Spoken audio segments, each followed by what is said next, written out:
ከፈጸምነ ጉዶ ወቂያ ፈጽሞ እግዚአብሔር 30 ዓመት ሲቀመጥ ሁሉን ሰርቷል፣ ሁሉን አሳይቷል። ዘንበለ ኃጢአት ባሕቲታ አለ። ኃጢአት ብቻን ያልሰራ እንዳትሰራ ብትሰራ መከራ እንደምታመጣ ክርስቶስ አበርክቶ ነግሮናል። እንግዲህ ክርስቶስ የሰራውን እንሰራለን፣ ክርስቶስ የጠላውን እንሰራለን። አሁን ክርስቶስ የጠላውን መስራት ያበቃል።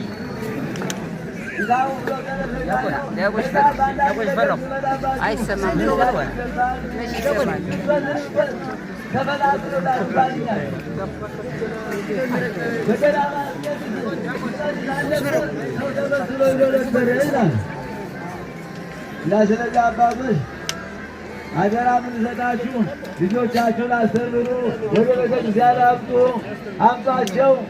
አሁን ዛሬ ቀን ብቻ አይደለም መጥተን የምንሰጠው ሁል ቀን ቢመጡ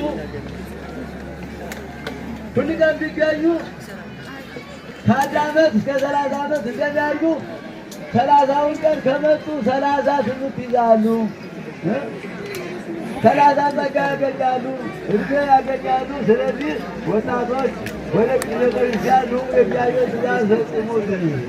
የእግዚአብሔር ሥራ ለመፈጸም ያብቃል።